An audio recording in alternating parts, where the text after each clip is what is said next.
ಇವತ್ತು ನನ್ನ ಮುಂದೆ ಐಕೂನ್ ಅವರು ಹೊಸದಾಗಿ ಲಾಂಚ್ ಮಾಡಿದಂಥ ಐಕ್ಯೂ Z11X ಸ್ಮಾರ್ಟ್ ಫೋನ್ ಇದೆ. ಈ ಫೋನ್ನ ನಂಗನಿಸ್ತಂಗೆ ಐಕೂನ್ ಅವರು ಅಂಡರ್ 20K ಒಂದು 18ರಿಂದ 19,000 ರೇಂಜಲ್ಲಿ ಲಾಂಚ್ ಮಾಡ್ಬೋದು.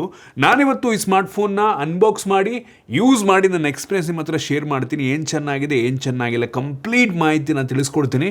ಹಾಯ್, ನಾನು Sandeep from tech in Kannada. ಈ ವಿಡಿಯೋ ಶುರು ಮಾಡೋದಕ್ಕಿಂತ ಮುಂಚೆ ನೀವೇನು ನಮ್ಮ tech in Kannada YouTube channel subscribe ಮಾಡ್ಕೊಂಡಿಲ್ಲ ಅಂದರೆ ಈಗಲೇ ಸಬ್ಸ್ಕ್ರೈಬ್ ಮಾಡ್ಕೊಳ್ಳಿ ಮತ್ತು ಬೆಲ್ ಐಕಾನ್ ಕೂಡ ಕ್ಲಿಕ್ ಮಾಡ್ಬೋದು. ಓಕೆ, ಫಸ್ಟ್ ಈ ಸ್ಮಾರ್ಟ್ ಫೋನ್ನ ಅನ್ಬಾಕ್ಸ್ ಮಾಡೋಣ. ಈ ಫೋನ್ನ ಬಾಕ್ಸ್ ಮೇಲೆ ಆ್ಯಕ್ಚುಲಿ 34,000 ಇದೆ. ಮೋಸ್ಟ್ಲಿ ಅಷ್ಟೊಂದು ಜಾಸ್ತಿ ಎಲ್ಲ ಲಾಂಚ್ ಮಾಡಲ್ಲ, ಪಕ್ಕ ಅಂಡರ್ 20Kನೇ ಲಾಂಚ್ ಆಗೋದು. ಈ ಬಾಕ್ಸನ್ನು ಓಪನ್ ಮಾಡಿದ ತಕ್ಷಣ ಡೈರೆಕ್ಟಾಗಿ ಇದ್ರೊಳಗಡೆ ನಮಗೆ ಸ್ಮಾರ್ಟ್ ಫೋನ್ ನೋಡೋಕ್ಕೆ ಸಿಗ್ತದೆ.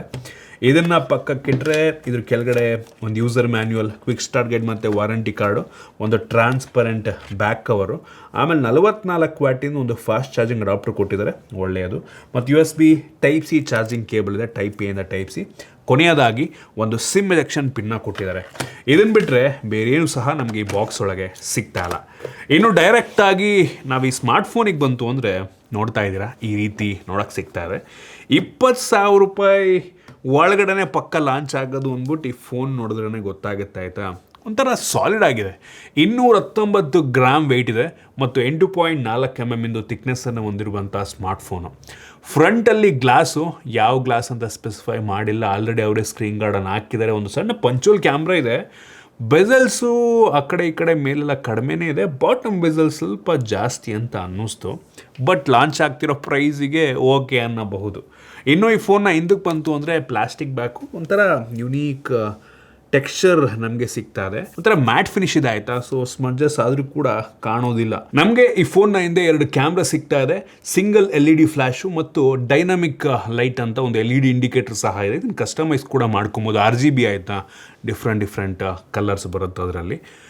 ನೋಡೋಕ್ಕೆ ಚೆನ್ನಾಗಿದೆ ಹಿಂದ್ಗಡೆಯಿಂದ, ಪರವಾಗಿಲ್ಲ. ಈ ಫೋನಲ್ಲಿ ಪ್ಲಾಸ್ಟಿಕ್ ಫ್ರೇಮ್ ಸಿಗ್ತಾ ಇದೆ, USB Type-C ಪೋರ್ಟ್ ಇದೆ, ಯಾವುದೇ ಹೆಡ್ಫೋನ್ ಜಾಕ್ ಇಲ್ಲ ಮತ್ತು ಡೆಡಿಕೇಟೆಡ್ SD ಕಾರ್ಡ್ ಸ್ಲಾಟ್ ಇಲ್ಲ. IR ಬ್ಲಾಸ್ಟರ್ ಸಹ ಇದೆ, ಯಾವುದೇ ಹೆಡ್ಫೋನ್ ಜಾಕ್ ಇಲ್ಲ ಮತ್ತು IP68 ಮತ್ತು 69+ ಡಸ್ಟ್ ಮತ್ತು ವಾಟರ್ ರೆಸಿಸ್ಟೆಂಟ್ ರೇಟಿಂಗ್ನ ಸಹ ಕೊಟ್ಟಿದ್ದಾರೆ. ಸದ್ಯಕ್ಕೆ 2 ಕಲರಲ್ಲಿ ಲಾಂಚ್ ಆಗ್ತದೆ. ಒಂದು ಈ ಪರ್ಟಿಕ್ಯುಲರ್ ಗ್ರೀನ್ ಕಲರು ಮತ್ತು ಇನ್ನೊಂದು ಬ್ಲ್ಯಾಕ್ ಕಲರ್ ಬರುತ್ತೆ. ಸೊ ನೋಡಿ ನಿಮಗೆ ಯಾವ್ದು ಇಷ್ಟ ಆಗುತ್ತೆ ಅಂತ. ಇನ್ನು ಡಿಸ್ಪ್ಲೇಗೆ ಬಂತು ಅಂದರೆ 6.76 ಇಂಚಿಂದು ಫುಲ್ HD+ ರೆಸೊಲ್ಯೂಷನ್ನ ಹೊಂದಿರುವಂಥ IPS ಡಿಸ್ಪ್ಲೇ. ಸೊ 120 ಹರ್ಟ್ಸಿಂದು ಅಡಾಪ್ಟಿವ್ ರಿಫ್ರೆಶ್ ರೇಟ್ ನಮಗೆ ಫೋನಲ್ಲಿ ಸಿಗ್ತಾ ಇದೆ ಮತ್ತು ಹೆವಿ ಬ್ರೈಟ್ ಆಗಿದೆ. ಹೈ ಬ್ರೈಟ್ನೆಸ್ ಮೋಡಲ್ಲೇ 1200 ನಿಟ್ಸ್ ತನಕ ಡಿಸ್ಪ್ಲೇ ಬ್ರೈಟ್ ಆಗುತ್ತೆ. ಅಮೋಲ್ಡ್ ಡಿಸ್ಪ್ಲೇ ಕೊಟ್ಟರೆ ಇನ್ನೂ ಚೆನ್ನಾಗಿರ್ತಾ ಇತ್ತು. ಒಟ್ಟಿನಲ್ಲಿ ಪ್ರೈಸ್ ರೇಂಜಿಗೆ ಡಿಸ್ಪ್ಲೇ ಚೆನ್ನಾಗಿದೆ. ಇನ್ನು ಸ್ಟೋರೇಜ್ ವೇರಿಯಂಟಿಗೆ ಬಂತು ಅಂದರೆ 3 ವೇರಿಯಂಟಲ್ಲಿ ಲಾಂಚ್ ಆಗ್ತಾ ಇದೆ. Up to 8 GB RAM, 256 GB storage variant ತನಕ ಅವೈಲಬಲ್ ಇದೆ. ನಮಗೆ ಇದರಲ್ಲಿ LPDDR4X ರ್ಯಾಮ್ ಮತ್ತು UFS 3.1 ಸ್ಟೋರೇಜನ್ನು ಕೊಟ್ಟಿದ್ದಾರೆ. UFS 3.1 ಈ ಪ್ರೈಸ್ ರೇಂಜಿಗೆ ಒಳ್ಳೆಯದು ಮತ್ತು ಎಕ್ಸ್ಟೆಂಡೆಡ್ ರ್ಯಾಮ್ ಆಪ್ಷನ್ ಸಹ ಇದೆ. ಇನ್ನು ಪರ್ಫಾರ್ಮೆನ್ಸಿಗೆ ಬಂತು ಅಂದರೆ ಈ ಪ್ರೈಸ್ ರೇಂಜಿಗೆ one of the most powerful processor ಆಗಿರುವಂಥ ಮೀಡಿಯಾಟೆಕ್ಕಿಂದು ಡೈಮೆನ್ಸಿಟಿ 7400 ಟರ್ಬೋ ಪ್ರೊಸೆಸರ್ ಇದೆ. ಈ ಒಂದು ಪ್ರೊಸೆಸರ್ನ ಏನೋ ಐಕೂದು ಈ ಫೋನ್ಗೋಸ್ಕರನೇ ಮಾಡಿರುವಂಥ ಪ್ರೊಸೆಸರ್ ಅಂತ ಅಂತಾರೆ. ನಾವು ಬೆಂಚ್ ಮಾರ್ಕ್ನ ಚೆಕ್ ಮಾಡ್ದಂಗೆ 9.5 ಲಕ್ಷ ರೇಟಿಂಗ್ ನಮಗೆ ಕೊಡ್ತಾ ಇದೆ. ಸೊ ಅವ್ರು ಹೇಳೋ ಪ್ರಕಾರ ಈ ಒಂದು ಪ್ರೊಸೆಸರ್ 10 ಲಕ್ಷಕ್ಕಿಂತ ಹೆಚ್ಚಿನ ರೇಟಿಂಗನ್ನು ಕೊಡುತ್ತಂತೆ. ಈ ಪ್ರೈಸ್ ರೇಂಜಿಗೆ ಒಟ್ಟಿನಲ್ಲಿ ಒಂದು ಪವರ್ಫುಲ್ ಆಗಿರುವಂಥ ಪ್ರೊಸೆಸರ್, ಒಂದು ಲೆವೆಲ್ಗೆ. ಹೆವಿ ಜಾಸ್ತಿ ಎಕ್ಸ್ಪೆಕ್ಟ್ ಮಾಡೋದಕ್ಕೆ ಹೋಗಬೇಡಿ. ನಾವು ಈ ಬೆಂಚ್ ಮಾರ್ಕ್ ಮಾಡೋ ಟೈಮಲ್ಲಿ ಬ್ಯಾಟ್ರಿ ಡ್ರೈನ್ ಮತ್ತು ಟೆಂಪ್ರೇಚರ್ ವೇರಿಯೇಷನ್ ಎರಡನ್ನೂ ಕೂಡ ಚೆಕ್ ಮಾಡಿದ್ವು. ಎರಡು ಕೂಡ ತುಂಬ ನಾರ್ಮಲ್ ಆಗಿದೆ. ಬ್ಯಾಟ್ರಿ ಡ್ರೈನ್ ಒಂದು 5% ಆಯಿತು, ಟೆಂಪ್ರೇಚರ್ ವೇರಿಯೇಷನ್ ನಿಮಗೆ ಮ್ಯಾಕ್ಸಿಮಮ್ 42 ಡಿಗ್ರಿ ತನಕ ಹೋಯಿತು ಅಷ್ಟೇ, ಅಷ್ಟೊಂದು ಹೀಟ್ ಏನು ಆಗಲಿಲ್ಲ. ಮತ್ತು ಗೀಕ್ ಬೆಂಚ್ ಸ್ಕೋರ್ನ ಕೂಡ ನಾನು ನಿಮಗೆ ತೋರಿಸ್ತಾ ಇದ್ದೀನಿ. ಇನ್ನು ಗೇಮಿಂಗಿಗೆ ಬರ್ತೀವಿ. ಸೊ ನಾವು ಇದರಲ್ಲಿ BGMIನ ಟ್ರೈ ಮಾಡಿದ್ವು. ಸೊ ನಮಗೆ ಇದರಲ್ಲಿ ಗೇಮ್ ಮೋಡ್ ಸಿಗ್ತಾ ಇದೆ. ಸೊ ನಮಗೆ 4D ವೈಬ್ರೇಷನ್ ಈ ಪ್ರೈಸ್ ರೇಂಜಿಗೂ ಸಹ ಕೊಟ್ಟಿದ್ದಾರೆ, ಒಳ್ಳೆಯದು. ಮತ್ತು AI ಮುಖಾಂತರ ಗೇಮಿಂಗ್ ಟೈಮಲ್ಲಿ ವಾಯ್ಸ್ ಚೇಂಜನ್ನು ಸಹ ಮಾಡ್ಬೋದು. ಮತ್ತು ಈ ಫ್ರೀ ಫೈರ್ ಗೇಮು ಆ್ಯಕ್ಚುಲಿ ತುಂಬ ಚೆನ್ನಾಗಿ ಆಪ್ಟಿಮೈಸ್ ಮಾಡಿದಾರಂತೆ ಈ ಫೋನಿಗೆ ಅಂತ. ಸೊ ಒಳ್ಳೆಯದು. BGMIಯಲ್ಲಿ ಸ್ಮೂತಲ್ಲಿ ಎಕ್ಸ್ಟ್ರೀಮ್ ತನಕ ಹೋಗುತ್ತೆ. ಸೊ ನಮಗೆ 90 FPS ಸಪೋರ್ಟ್ ಇಲ್ಲ, ಒಟ್ಟಿನಲ್ಲಿ ಪ್ಲೇಯಬಲ್ ಇದೆ, ಆರಾಮಾಗಿ ಸ್ಮೂತಾಗಿ ಆಡ್ಕೊಬೋದು.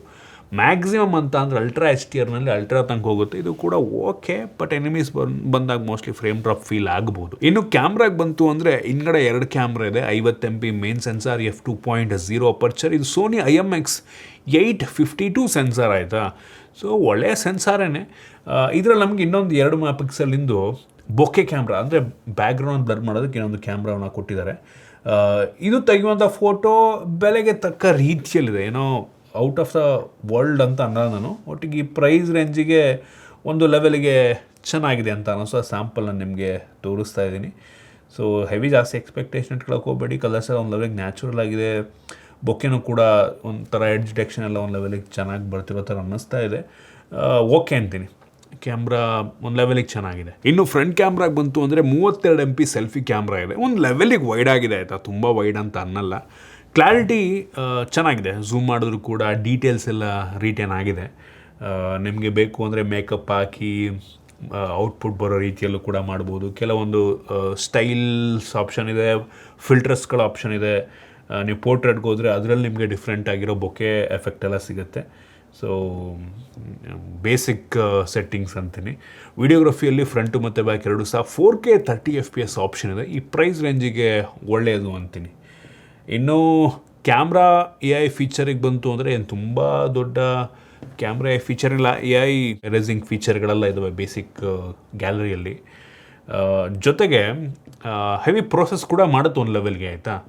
ಸೊ ಕ್ಯಾಮ್ರಾ ಒಟ್ಟಿನಲ್ಲಿ ಓವರಾಲ್ ಹೇಳಬೇಕು ಅಂದರೆ ಈ ಪ್ರೈಸ್ ರೇಂಜಿಗೆ ಸುಮಾರಾಗಿದೆ.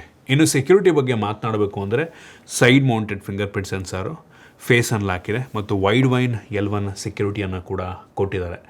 OS ಬಂತು ಅಂದರೆ ಆ್ಯಂಡ್ರಾಯ್ಡ್ 16 ಬೇಸ್ ರನ್ ಆಗ್ತಿರುವಂಥ ಆರಿಜಿನ್ OS 6 ನಮಗೆ ಔಟ್ ಆಫ್ ದ ಬಾಕ್ಸ್ ಸಿಗ್ತಾ ಇದೆ. ಈ ಫೋನ್ಗೆ 2 ವರ್ಷಗಳ OS ಅಪ್ಡೇಟು ಮತ್ತು 4 ವರ್ಷಗಳ ಸೆಕ್ಯೂರಿಟಿ ಪ್ಯಾಚನ್ನು ಕೊಡ್ತಾರಂತೆ. ಈ ಪ್ರೈಸ್ ರೇಂಜಿಗೆ ಆ್ಯಕ್ಚುಲಿ ಐಕು ಬ್ರ್ಯಾಂಡಿಂಗಿಗೆ ಓಕೆ ಅಂತೀನಿ. ಇನ್ನು AI ಫೀಚರಲ್ಲಿ ನಮಗೆ AI ಕ್ರಿಯೇಷನು, ನೋಟ್ ಅಸಿಸ್ಟ್ ಎಲ್ಲ ಕೊಟ್ಬಿಟ್ಟವ್ರು. ಈ ಪ್ರೈಸ್ ರೇಂಜಿಗೆ ಇಂಪ್ರೆಸ್ ಮಾಡ್ತು. Dynamic island drag and go option ಇದೆ. ಸೊ ಒಂದು ಇಮೇಜ್ನ ಅಥವಾ ಟೆಕ್ಸ್ಟನ್ನ ಪಟ್ ಅಂತ ನೀವು ಡ್ರ್ಯಾಗ್ ಮಾಡೋದಕ್ಕೆಲ್ಲ ಸಜೆಷನ್ ಕೊಡುತ್ತೆ. ಸೊ ಒಂದು ಅಪ್ಲಿಕೇಶನ್ ಸ್ವಿಚ್ ಆಗಿ ನೀವು ಫೈಲ್ ಶೇರು ಇವೆಲ್ಲ ಮಾಡೋದೆಲ್ಲ ತುಂಬ ಈಸಿ ಈಗ ಒಂದು ರೀತಿ. ಆಮೇಲೆ ಇದರಲ್ಲಿ ಪ್ರೈವೇಟ್ ಸ್ಪೇಸ್ ಇದೆ ಮತ್ತು ಸರ್ಕಲ್ ಟು ಸರ್ಚ್ ಆಪ್ಷನ್ ಸಹ ಇದೆ. ಸೊ ಅವಶ್ಯಕತೆ ಇರುವಂಥ ಬೇಸಿಕ್ AI ಫೀಚರ್ಗಳು ಕೊಟ್ಟಿದ್ದಾರೆ, ಒಳ್ಳೆಯದು. ಇನ್ನು ಬ್ಯಾಟ್ರಿಗೆ ಬಂತು ಅಂತ ಅಂದರೆ ಈ ಸೆಗ್ಮೆಂಟಿಂದು one of the biggest battery, 7200 mAh capacity battery ಮತ್ತು ಬಾಕ್ಸ್ ಒಳಗೆ 44 ವ್ಯಾಟಿಂದು ಫಾಸ್ಟ್ ಚಾರ್ಜರ್ ಸಹ ಕೊಟ್ಟಿದ್ದಾರೆ. ಬೈಪಾಸ್ ಚಾರ್ಜಿಂಗ್ ಸಹ ಇದೆ. ಮತ್ತು ಅವ್ರು ಹೇಳ್ತಾರೆ 6 ವರ್ಷ ಬ್ಯಾಟ್ರಿ ಹೆಲ್ತು ಚೆನ್ನಾಗಿರುತ್ತೆ ನೀವು ಯೂಸ್ ಮಾಡಿದ್ರು ಅಂತ ಅಂತಾರೆ, ಜಾಸ್ತಿ ಡಿಗ್ರೇಡ್ ಆಗಲ್ಲ ಅಂತ. ಏನೋ ಸ್ಪೀಕರಿಗೆ ಬಂತು ಅಂದರೆ ಡ್ಯುಯಲ್ ಸ್ಟೀರಿಯೋ ಸ್ಪೀಕರ್ ನಮಗೆ ಸಿಗ್ತಾ ಇದೆ.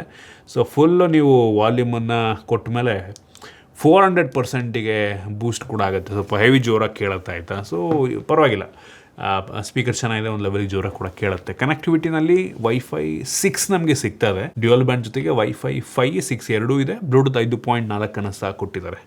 ನಮಗೆ ಯಾವುದೇ NFC ಇದರಲ್ಲಿ ಸಿಗ್ತಾ ಇಲ್ಲ. ಸೊ ಅದು ಬಿಟ್ಟರೆ ಬೇಸಿಕ್ ಸೆನ್ಸಾರ್ಸು, ಕ್ಯಾರಿಯರ್ ಅಗ್ರಿಗೇಷನ್ ಎಲ್ಲ ಇದೆ. ಸೊ ಇದಿಷ್ಟು ಈ ಫೋನ್ದು ಕೆಲವೊಂದು ಮೇನ್ ಫೀಚರ್. ನೀವು ಕೇಳ್ಬೋದು ಈ ಫೋನ್ನ ಒಂದು 18-19 ಸಾವಿರ ರೂಪಾಯಿಗೆ ಪರ್ಚೇಸ್ ಮಾಡ್ಬೋದಾ ಅಂತ.